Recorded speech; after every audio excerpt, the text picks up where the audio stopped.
Okay, so we're back. We're going to talk about the Constitution a little bit more today. Uh,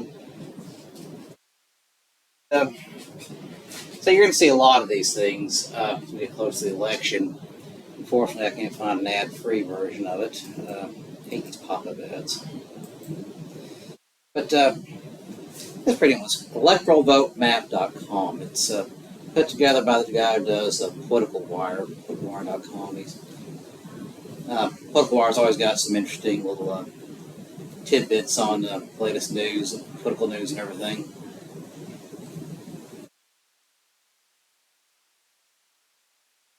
So now it's big national news, sometimes curious state and local stuff. Anyways, go here and go to resources, go down to electoral vote map, it'll bring this one up. And yes, if you do want a job in politics one day, it's also a good place to find jobs in politics, mostly on campaigns and stuff. Some is for local governments, like your software engineer in the New York City Campaign Finance Board, content writers for the Campaign Finance Board. Some of these are hybrid, some are in person, some are remote. It's not just necessarily political scientists, we're also looking for computer people and auditors and so forth. And remember, the election coming up here, the county is looking for election judges, people who are willing to sit and basically help people at the different polling sites, hand out ballots, and help people with any kind of problems they have, basically sign in the voters and so forth. And they pay for that very nicely.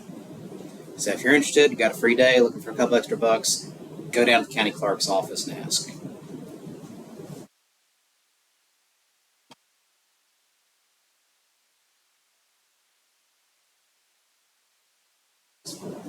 It's an interactive map here. Everything's standing kind of right now.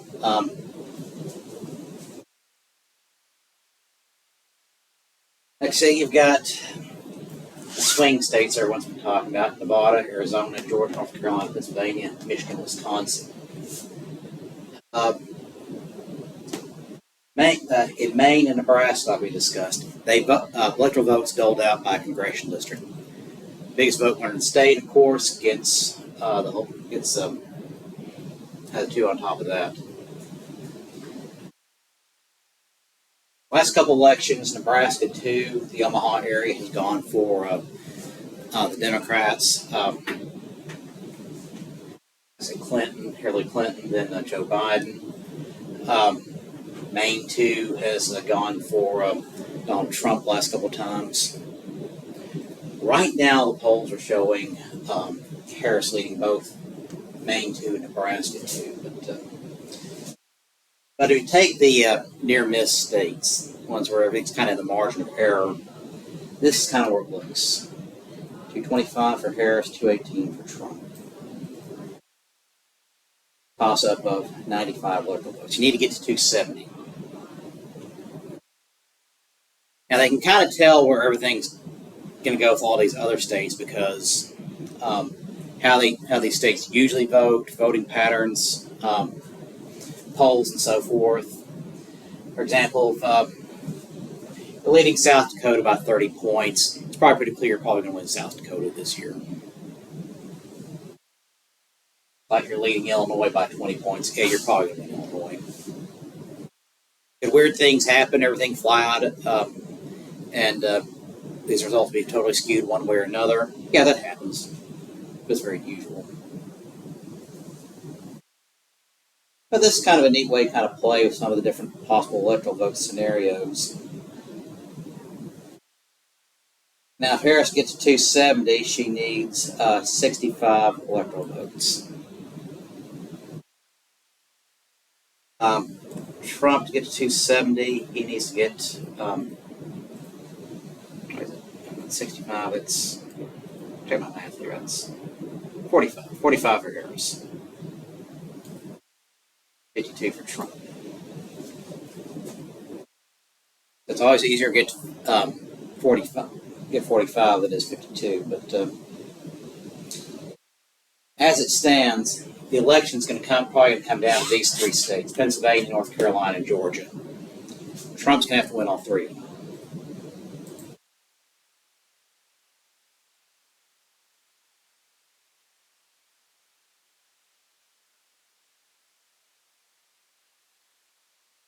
Harris, she's got multiple paths without.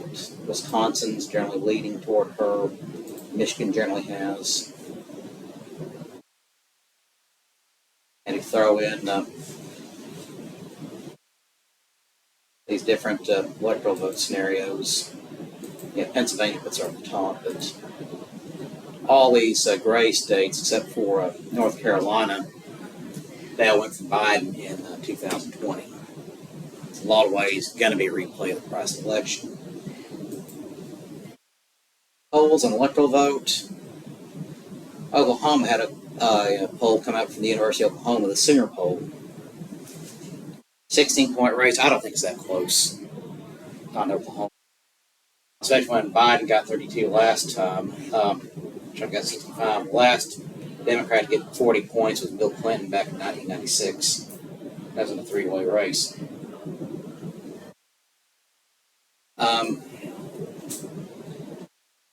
See, those states, again, showing pretty close election.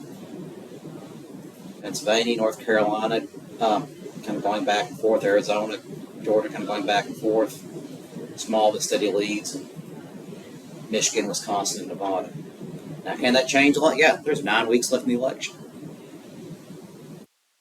And what's happening right now is a lot of states are printing up their ballots. They're getting ready to send these ballots out to their polling sites, the different counties, and also mailing ballots they mail out. This is handled differently in different states. In Arkansas, what happens is the county election board gets together. The county election board is composed of 3 people, 2 from the party that won the last governor's election, and 1 from the other party. And who chooses those? The county political parties. So I can be on the county election board, get involved with your local political party. And what they do is they help the county clerk's office set up polling locations, check the voting equipment, inspect it, help recruit and train people to work on election day, and they also set up the ballot. And what they do when they do that, since I've been on the election board before, is they get the names of all the candidates together, confirm it with the Secretary of State and the county clerk, and then they take it down to the local printing office, usually El Dorado Printing, and say, we need this many ballots for the county. And then we double check it, make sure everything the printing is right when it comes out. Now, the voting in Union County is electronic, but there are a lot of paper ballots. Sometimes people do request a paper ballot. Sometimes they call a provisional ballot. This is something common in a lot of states, provisional ballot. It's basically where there's some dispute over your registration.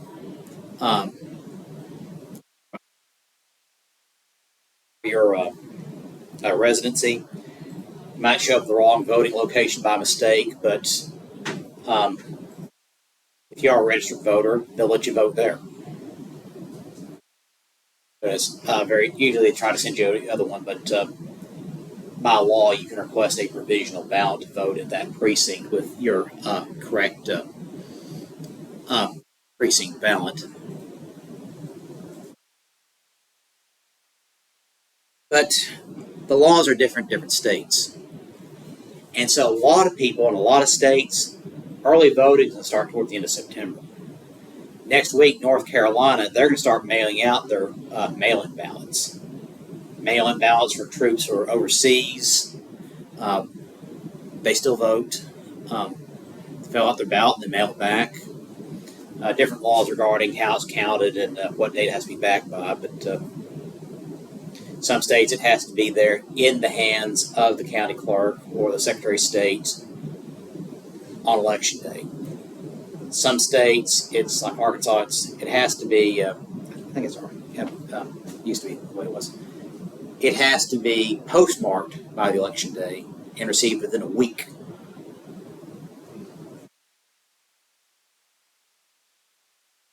Otherwise, it doesn't get counted.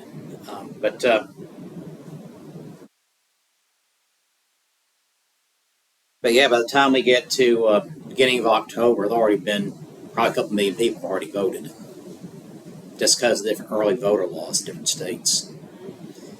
Plus, they've got those ballots mailed around the world, mail-in ballots. Sometimes a lot of these mail-in ballots, it's for people living in nursing homes, people who are homebound, who are disabled. They just can't physically get out to the polling site. Some states, they will, election officials will bring the ballot to them personally.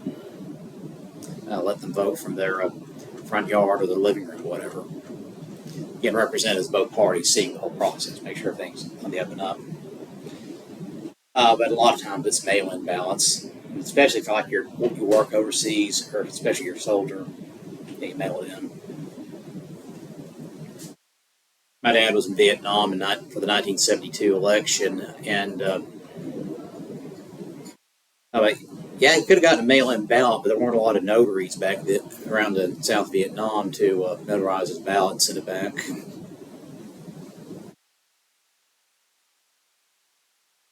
Like I say, he was going to be the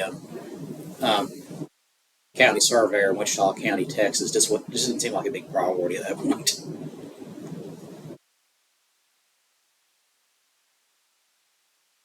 All right, so that's where it's looking right now. Senate race, still very close. Looks like it may come down to Montana. That's what it's looking like right now.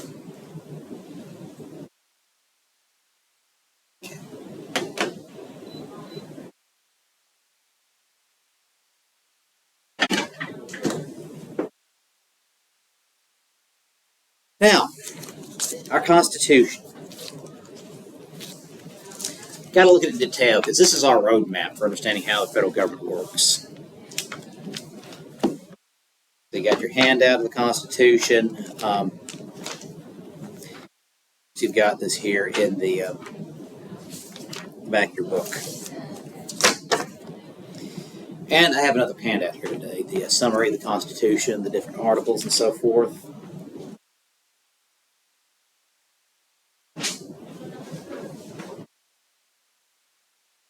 Now, there's a lot more detail in this, of course.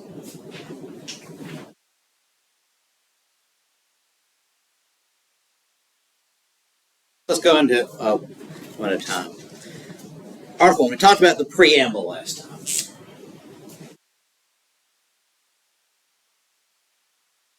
The goals of the Constitution.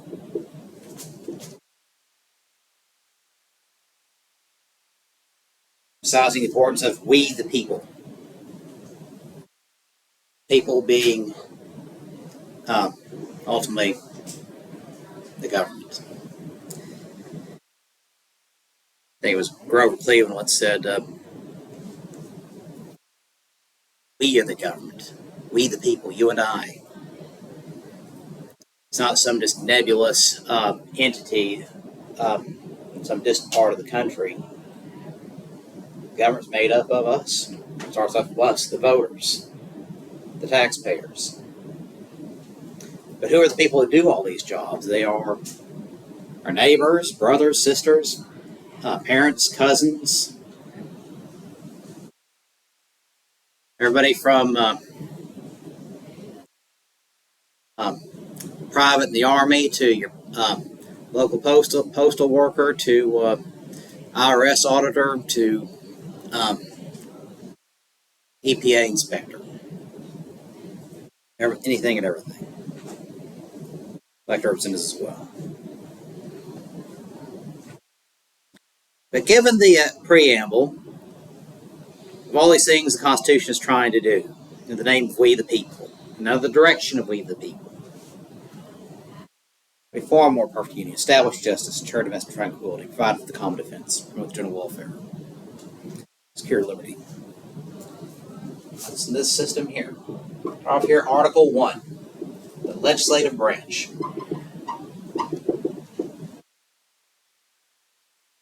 Three branches of government, each one is a check on the other. And the people are the ultimate check on them all.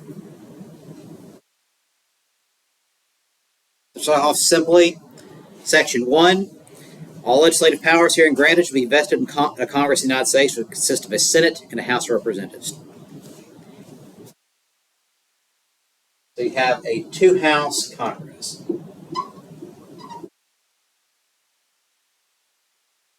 It's all the problems with big states versus small states.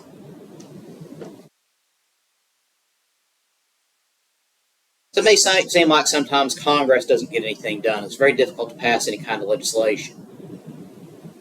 It's always slow. That's how it was designed. For any kind of legislation is passed, for the process basically to Congress to debate it, people have time to get their input on it.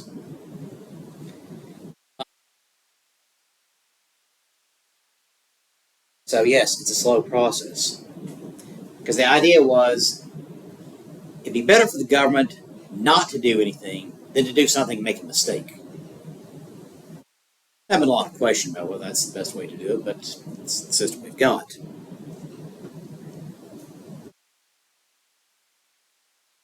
Now, all legislative powers, all law-making powers.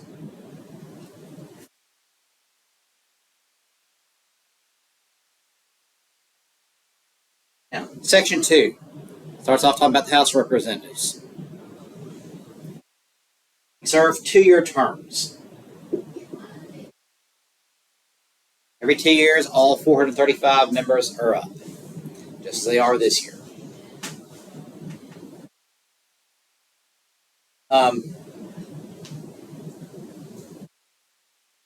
Now, how many members of the House of Representatives there are, that's decided by Congress.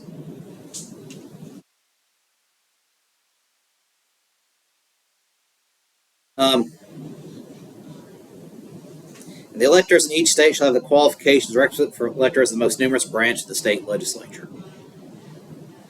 That is, who can vote, whoever can vote in the states.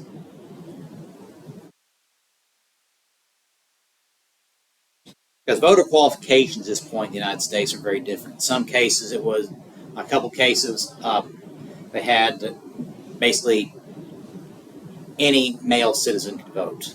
But in other states, it was you had to own a certain amount of property or pay a certain amount of taxes. What they call universal suffrage. That was coming along to about the 1830s. That is, you vote simply because by virtue of citizenship. Now, who can be a congressman? You have to be a resident of that state.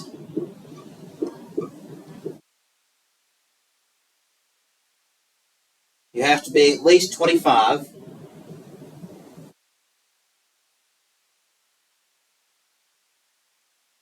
And you have to be a citizen at least 7 years.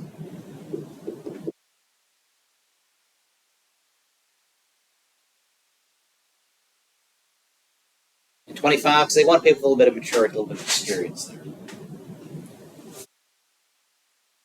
Some states like Arkansas, being a member of the state legislature, you have to be at least 21. But you can live in any part of the state and run in any district. But usually voters elect someone who is actually a resident of that district. Not someone who lives there and kind of understands kind of how everything works. Understands local concerns. What's that?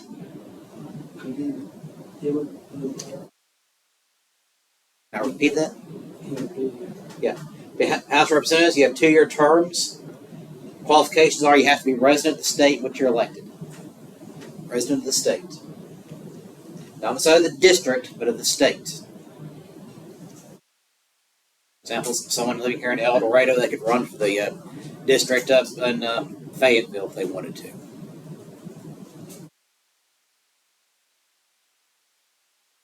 You have to be at least 25. You have to be a U.S. citizen for at least 7 years.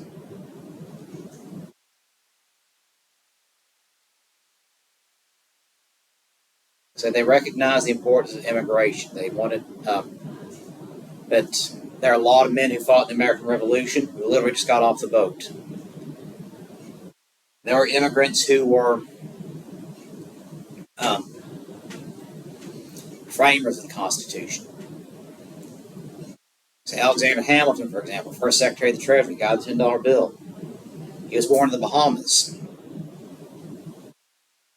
James Wilson is one of the also member of the Constitutional Convention. He was from Scotland. And throughout American history, there have been a lot of immigrants who've been members of Congress. Still several today.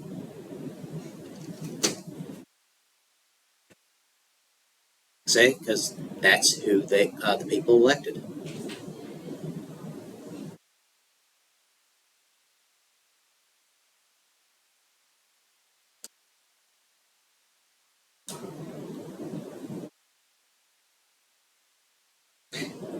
And Article 1 did talk about representation and who's going to be, how do they count people for apportionment. That's what includes something called the Three-Fifths Compromise.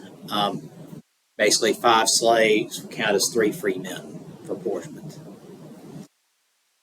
There are a lot of people in the North, because the North was phasing out slavery, but still legal in several northern states, who said that the South shouldn't be able to have it both ways. To be able to count slaves as property in one instance, but as people in another, what it means they get more power.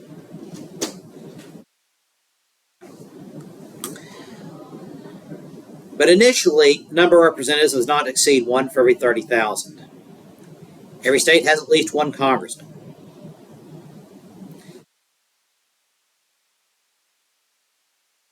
Question: how many?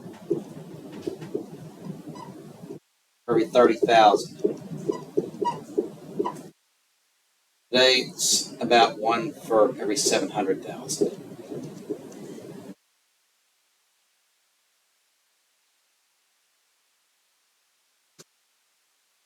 Which means 435.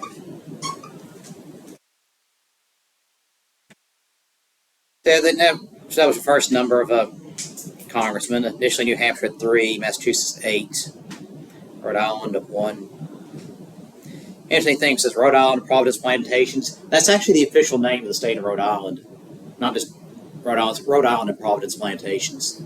The smallest state has the biggest name. Maybe so.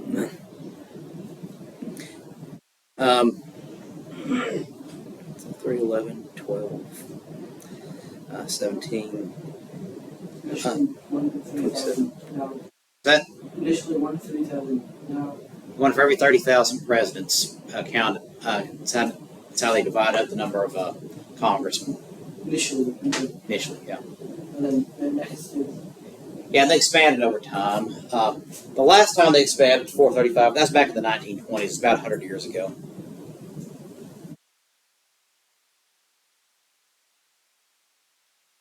They had like, let's see, 10, 23, 24, 22, 30.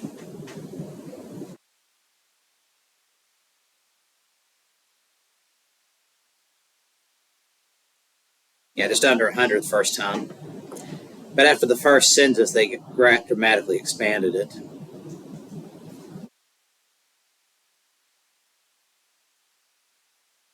But again, it's determined by Congress how many congressmen they're going to be.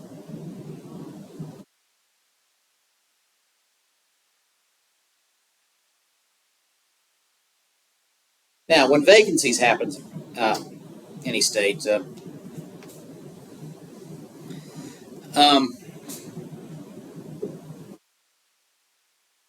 vacancy, special election. Someone to fill out the remainder of the term. Sometimes that's so close to the election that they basically just wait until the next general election. Sometimes it can be like a couple months into the term. They'll be served like 18 months or a year until they face a full term, election for a full term. But the laws are different in different states. But if there is a vacancy, they fill it by election. Congressman from New Jersey, Bill Pascrell, who died just a month ago, he was 87. And so how they're going to fill it is they're just going to have a general election in November and just I'll leave it empty until the remainder of the term. But other areas where there's like guy in New York got kicked out of Congress for all the crimes he was committing. They held an election just a couple months later, as earlier this year. That guy's up for re-election now this November.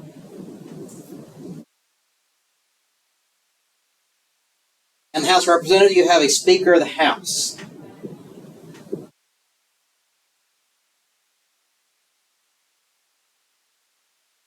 And so they should choose their Speaker and other officers, and shall have the whole sole power of impeachment.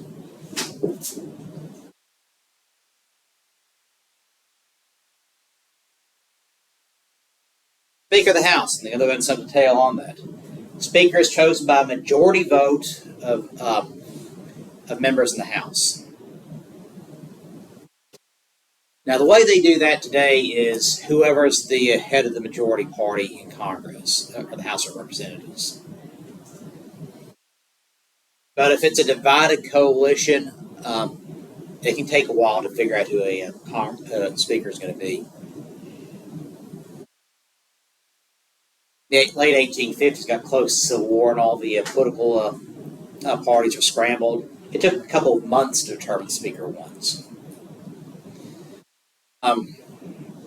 2023, Republicans gained control of the House of Representatives, and it took like 15 ballots, almost 2 weeks to figure out who the Speaker is going to be, because Republicans had such a narrow majority. Now, who can they choose as Speaker? It can be anybody. It doesn't even have to be a elected member of Congress. What does the Speaker do? Well, Congress decides what the job of the Speaker is, but essentially they preside over sessions, and they also powers different from time period to time period. In some cases, they had the power to determine committee assignments. Other times, they had the power over what they call the calendar, basically the schedule of when legislation is coming up. Power they still have today.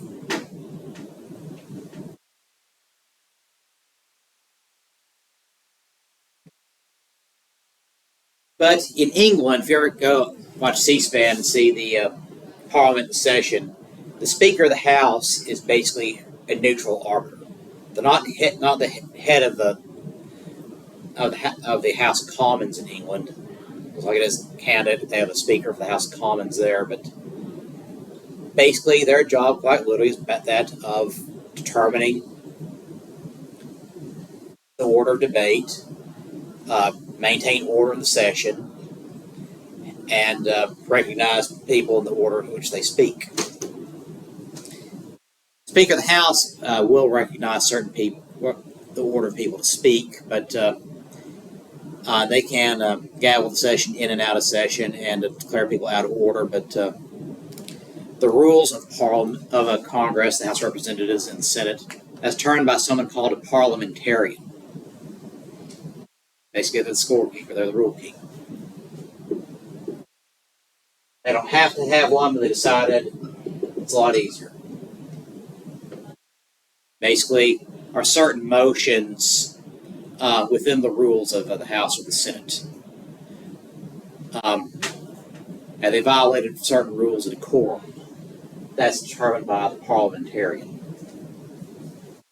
And again, that's not a member of either party. That's someone the House of Representatives and the Senate hired to do that job for them. They also have a secretary, basically someone who basically officially records the votes and officially records the proceedings of the session.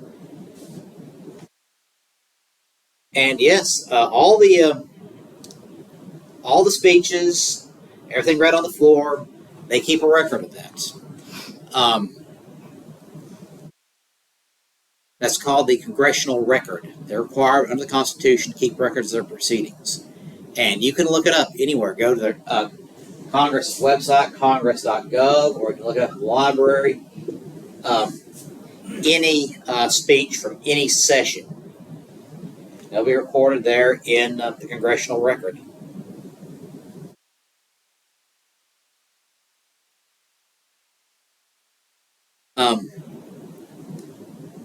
That's the basics of the House of Representatives. And impeachment. It's actually a holdover from English law, because the English had the system of impeachment. Basically, can you remove someone from office? Yes.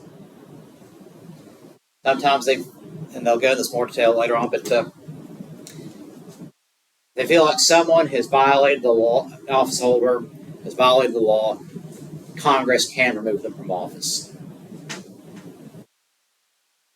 But the impeachment process starts with impeachment. That's basically an indictment by the House of Representatives. And the Senate, that's where they hold the trial.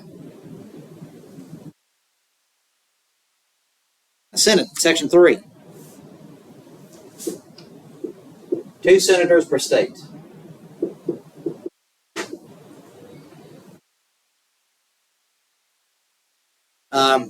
Six-year terms. But these terms are staggered in a way that you're not always electing all the senators at once, or both senators from a state at once. Nebraska this year has 2 senators up for election. That's unusual. It's because they had 1 senator resigned, and the next general election happened to be the election year.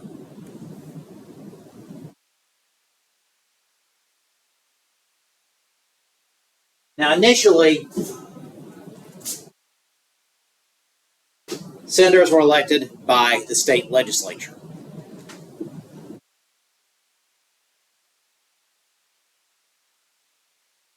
Yeah, remember, their founding fathers were a little bit aristocratic. They're still coming out of that old British class-based system.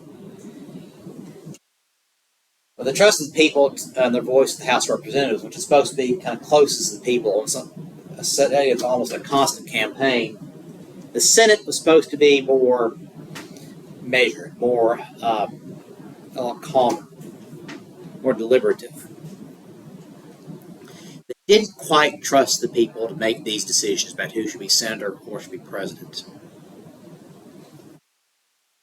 So initially it was chosen by the state legislatures. But increasingly, especially at the late 1800s, people felt like these senators were simply not responding to the needs of the people. And there are a lot of cases, a lot of bribes being flying in the legislatures of trying to convince people to vote for one person or another. So in 1913, 17th Amendment, the election by the people. Direct election of United States senators. Again, there's no election for U.S. Senate in Arkansas this year, but in other states there are. In Texas, there's one. Missouri, there's one. Tennessee, there's one. So on and so forth. Mississippi has one. But it's a direct vote by the people.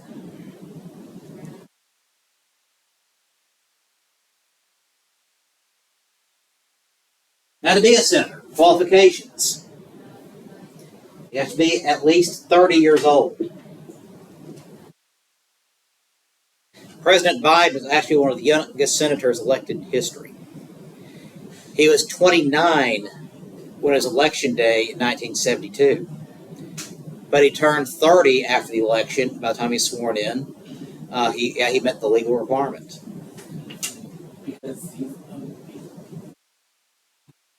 Yeah, he's the oldest. He was one of the youngest senators in history when he started, and he's one of the oldest. He's the oldest president in history now at 81. As his career's kind of come full circle. He made a comment a while back about when he started out, people kept saying he was too young, but now they're saying he's too old. But again, the idea here is a little maturity, a little bit of experience. You have to be a resident of the state in which you live, obviously.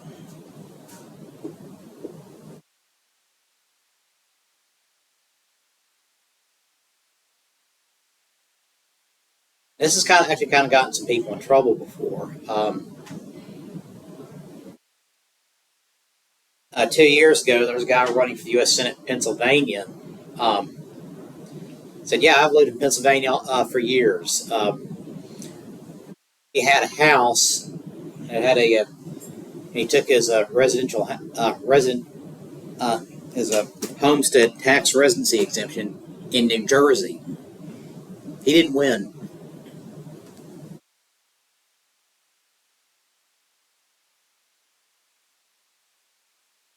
Um, be a U.S. citizen for 9 years.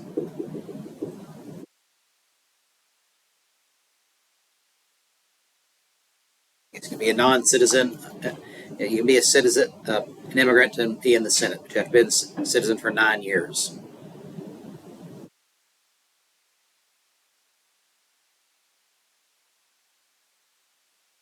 Determined under this under Section 3, the Vice President. It's hyphenated. Vice President is to be President of the Senate because they give the Vice President something to do.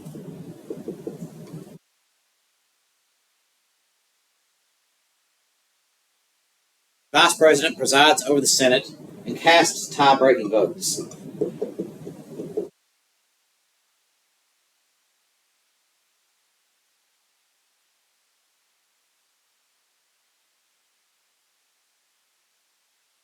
Al Gore and his vice president used to joke that meant that every time he voted, he won. Now, you cast tie-breaking votes to preside over the Senate. But the Senate decided shortly after the starts they didn't want the vice president telling them what to do, especially as kind of an executive branch figure in the legislative branch. So they came up with the office of Senate President Pro Tem.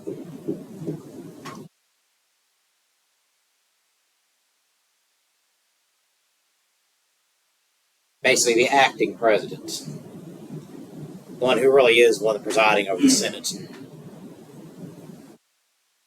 They just kind of get the vice president out of the way.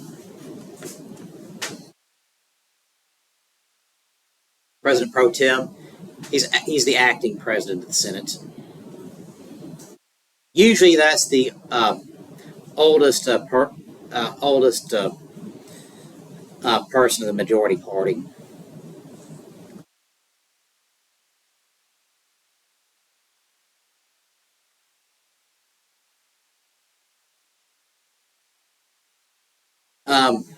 Now, other officers and so forth.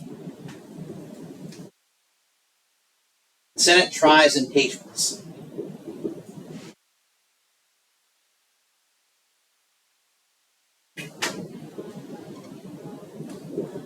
Which the Senate acts as judge and jury. Now, impeachment was aimed at presidents, vice presidents, and federal judges. Now, impeachment just takes a simple majority vote in the House of Representatives. It's simply to present the indictment. They choose their House members to go over and present the case to the Senate and hold it for trial. Usually, the Chief Justice of the Supreme Court presides over the Senate in that case. But they can choose anybody they want. But by tradition, it's the Chief Justice. But to be convicted in the Senate, it takes a 2/3 majority vote.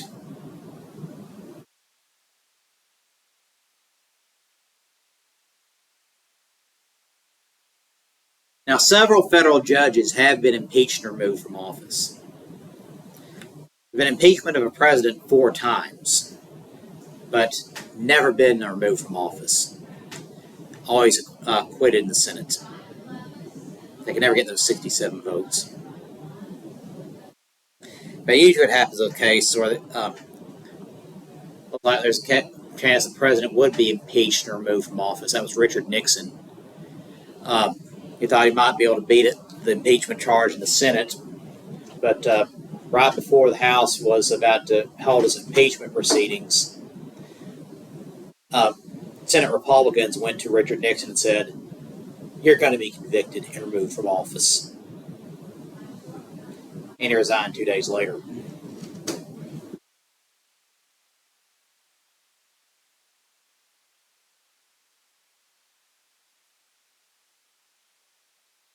And no person to be convicted without concurrence of 2/3 of the members present.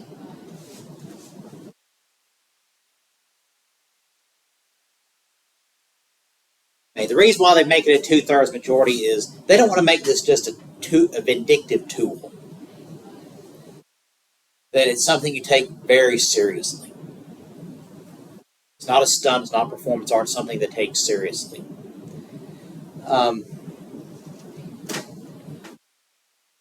Now, are there people who should have been convicted and removed from office?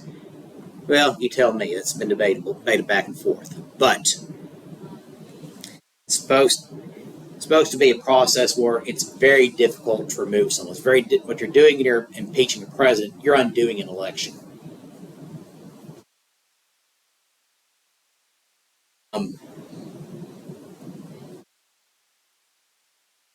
But the impeachment process simply refers to their political standing. Are they to remain in office or not? Anything regarding any criminal charges, that is to be dealt with separately. So judgments in case of impeachment shall not extend further than to removal from office, disqualification to hold and enjoy any office or honor, trust, or profit under the United States.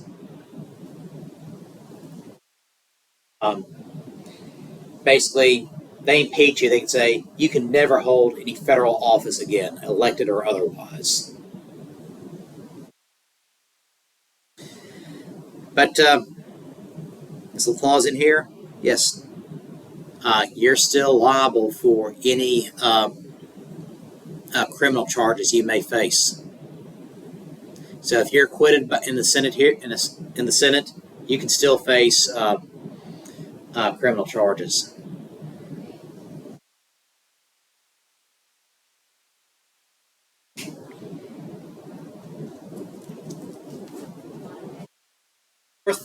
Section 4, Congress has to meet regularly.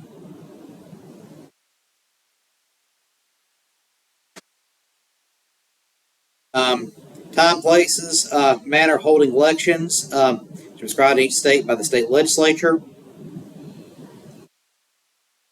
But Congress may, at time of law, make or alter such regulations. Congress shall assemble at least once in every year. Such meeting shall be held initially as the first Monday in December. Unless by law they appoint a different day. Because initially, Congress just met twice a year. Initial first session between December and March, and then second session in the summer, June and July. Basically, half the time they wouldn't meet at all. There wasn't a lot for Congress to do in 1800. And plus the fact it's very difficult to get from one end of the country to the other in 1800. Well, today, Congress convenes January 3rd.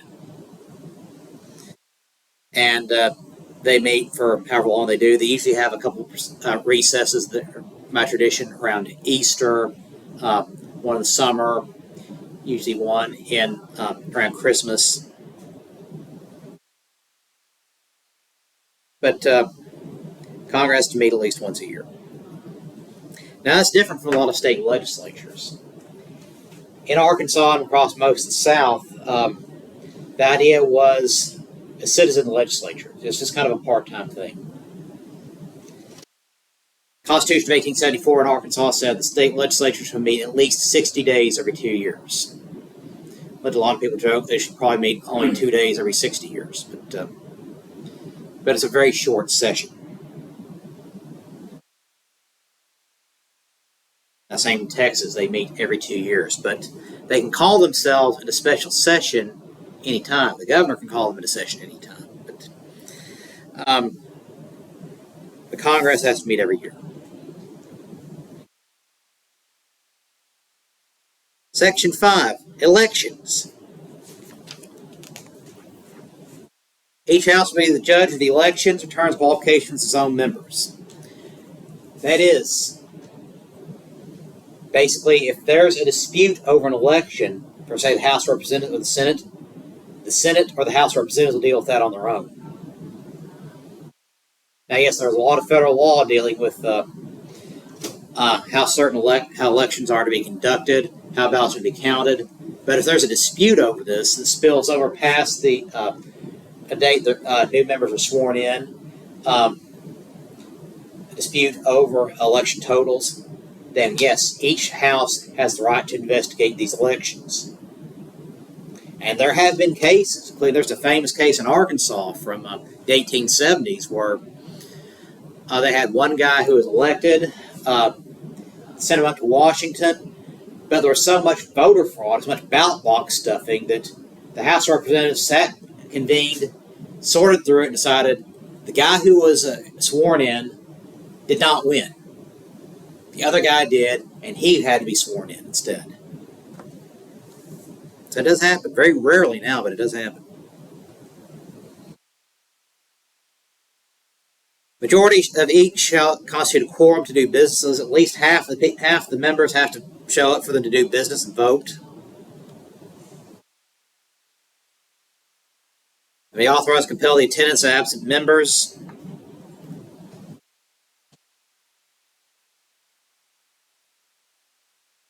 Each house determines its own rules, particularly among such things as conduct. How do you dress? How do can you sit there and cuss someone out? Both houses say rules say no, you can't do that. As much as you may want to, you can't. But also, if you're accusing a member of something improper, committing a crime, they can punish you, especially if you're showing you're wrong. You can be censured by either house for that. And yes, there have been instances where, yes, members got into fist fights, challenged each other to duels, but the rules of the House and the rules of the Senate said, you can not do that inside the Capitol, you're going to take that outside. So you see some foreign governments where sometimes they get into a fist fight with each other, and it's seen all over the world. That doesn't happen in the United States House of Representatives or the United States Senate. It has strict rules that are strictly enforced.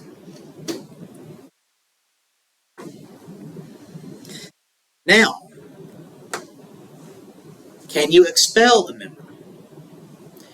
Now, this is different from the impeachment process. They found that a member of their, say, a member of the House, a member of the Senate, they've broken the rules of the House or Senate, or they've conducted themselves in a way that's unbecoming of the House. They can be removed from office. In both houses, removal by 2/3 majority vote. It's something that take very seriously. Because they don't want it backfiring on them one day. Majority party isn't always the majority party. When it comes to the minority party, they don't want people seeking out just desserts or revenge by voting out some member of the minority party they don't like, just because they can. So they have to be very careful about that.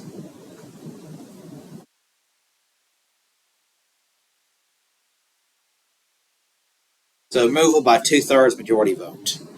Last member of the U.S. Senate removed was back in the 1990s. So it was a sexual harassment accusation against a United States senator from Oregon. Last member of the House objected was back in February. Member from New York. But that's very, very unusual.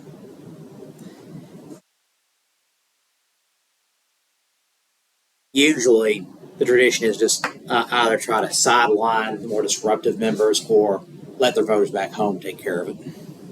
And they usually do that. Again, keep journal proceedings, votes of the questions, and they can make exceptions for if they're voting on something that's in secret. Published speeches and so forth, but yeah, it's a congressional record.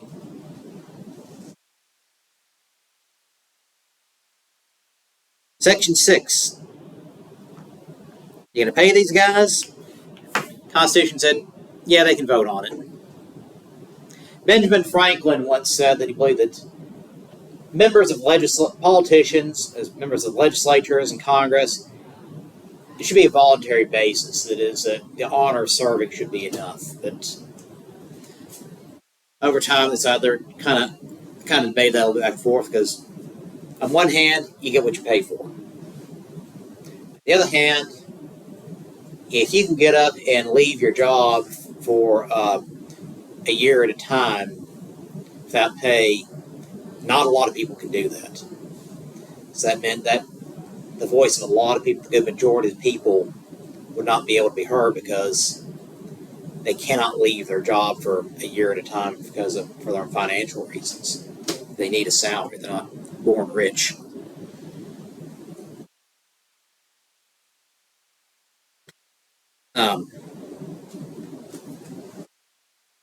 The senator shall receive compensation for their services to be ascertained by law and paid out of the Treasury of the United States.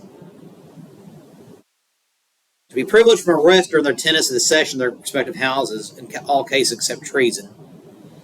That's generally the case with state legislatures. As long as they're in session, they can't be arrested. But, since you're out of session, it's fair game. Now, that provision there comes from the American Revolution, just before the American Revolution, when the Massachusetts legislature is loudly condemning the actions of the British Parliament and the King, and the British royal governors appointed by the King kept trying to have them arrested.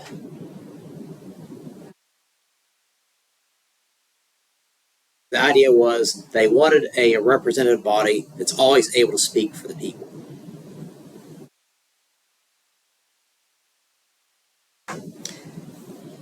Now, compensation for services, how is that ascertained? Again, that's by law. And initially that was any law they wanted. There are some questions raised about that from the start.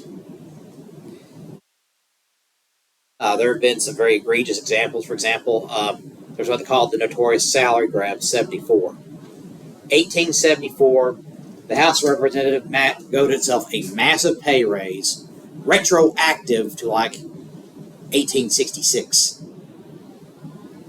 So they gave themselves a massive raise, plus they voted themselves a bunch of back pay back 8 years. And so it was a Republican-controlled House of Representatives. They lost massively that fall. But that's where the 27th Amendment comes in. The last amendment ratified was in 1992. And it says, any pay raise Congress votes on itself cannot go into effect until there's been an election. They vote themselves a raise, the congressmen have to go back and face the people and say, yes, I voted myself a pay raise. Let the chips fall where they may. 27th Amendment is actually proposed in 1789. Part of the original Bill of Rights, but it wasn't ratified at the time. It just fell a couple states short, but they kept reviving it, kicking it around a little bit, but it kept falling short of the necessary number of states needed to ratify. Until the early 1990s, they realized, they're just a couple states short. So they pushed it through, and yes, it took more than 200 years to be ratified, but the 27th Amendment was enacted. It didn't say how long it takes to be for an amendment to be ratified. But usually what Congress does today is, in the budgets, they put in automatic pay raises. The Congress has to vote to specifically reject. They don't do that very often. What's a member of Congress make today? About $87,000 a year. Plus they get an office budget, they get free mailing privileges.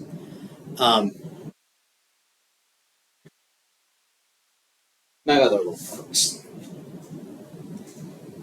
Free mailing privileges, that means, they can mail, because Congress felt that was very important, because for Congress to be able to communicate with their constituents, they need to be able to send out letters to them, especially in 1787. So they can send out as many letters as they want to their districts as they want. And usually when you write to a member of Congress today, they will send you a letter back. Maybe just be a form letter that says, thank you for writing. These issues are so important to us. We're glad you took the time. Of course, we'll look into this and let you know further. Sincerely. Always that same thing, but they send it back. But free mail privileges. Like I said, nice work if you can get it.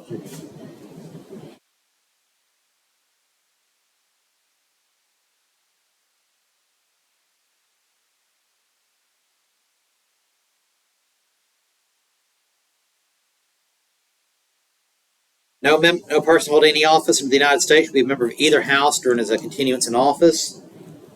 That is, you can't be a federal employee. You also can't be a member of both houses at one time.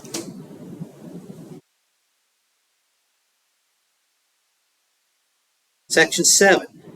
This is nitty-gritty. The budget process.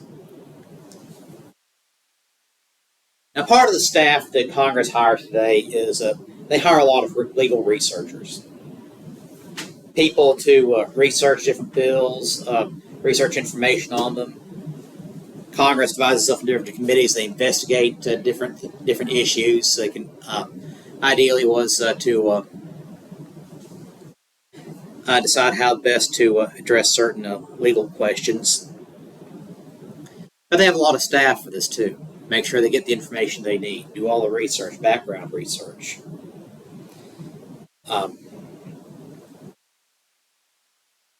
The Congress hires a lot of lawyers who help guide them in these committee hearings and so forth. Because, law, that is a very painstaking, very precise process. It takes a lot of work. And even though a lot of members of Congress are lawyers, they don't have the time to do all that work themselves.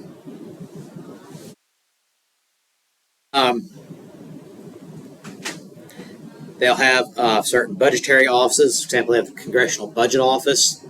They basically look at the budgets for all the different departments of Congress and present their information to Congress, and Congress puts together its budget bills from there. And the Congressional Budget Office, they'll do such things. They'll calculate how much tax revenue they're going to get from certain tax bills, what deficits and debts are going to be. And they also have these offices at the state level, too. In Arkansas, if you go to Little Rock, you have what's called the Legislative Budget Board. And their job basically is to review the finances of the state, put together different numbers, and also calculate certain scenarios that the legislature may put to them. Okay, what if we did this? What if we did that? What if we cut this? What if we cut that? What if we added this? That's their job. Get nice work if you can get it.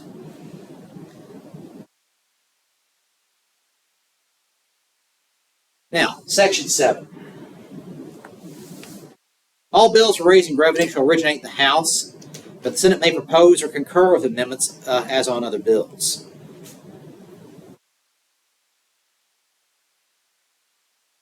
And it starts with the House.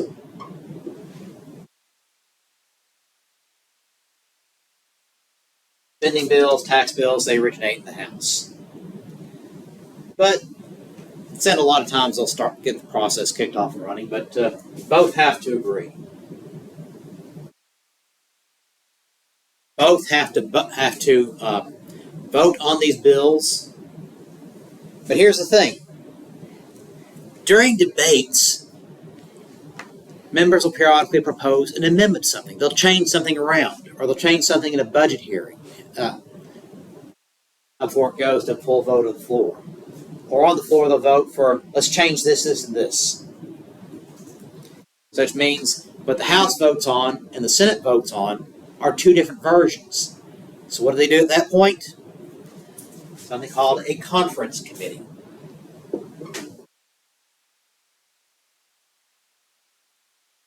Budget, what is it? House originates budget bills.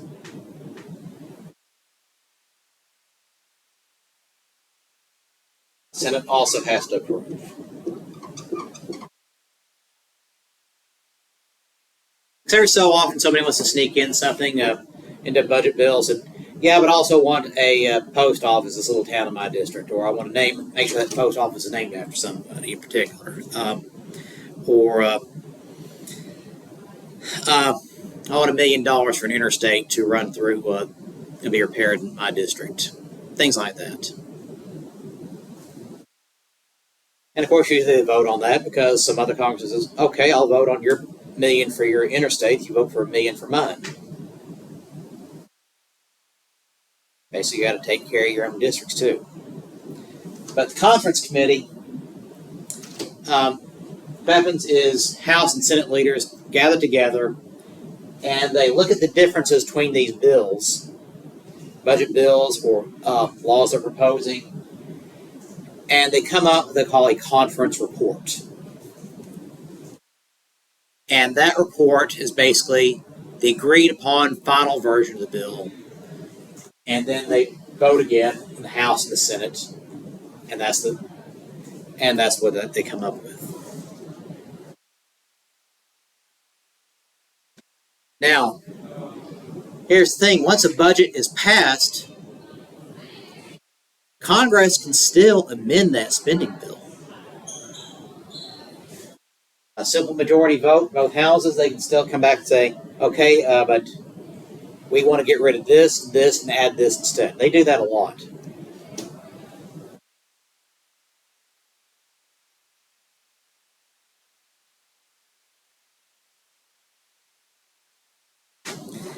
Now, every bill which shall have passed the House of Representatives and the Senate shall, before it become a law, be presented to the President of the United States.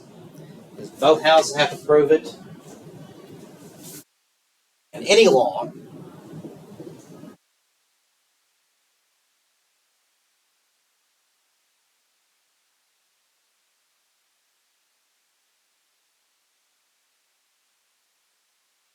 the President signs into law.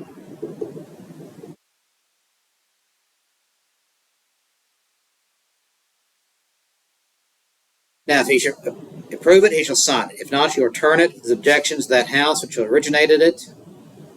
You would call a veto message. It's not necessary, but they do it fairly. Sometimes do it. Or vetoes it. The President can veto legislation coming out of Congress. Budget bills,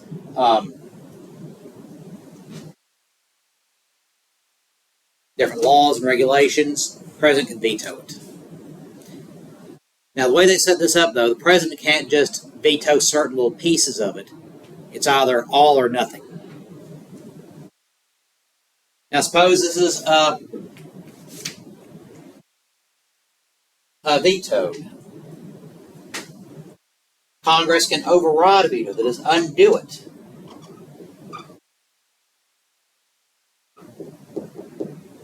The 2/3 majority vote in both houses of Congress.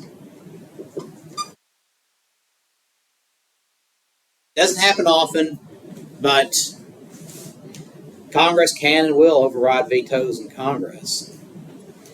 First one to ever be overridden was the Civil Rights Act of 1866. Andrew Johnson vetoed it. 2/3 majority vote, both houses of Congress overrode that veto, 1866. That was the first one. It happens every so often. But usually a bill like this is so lopsided, the President will just go ahead and approve it. Or they will have what they call a pocket veto, that is, something not signed. It comes to the law 30 days after 30 days after 30 days that is signature. Or they will just simply go along and sign it, go and sign it anyway.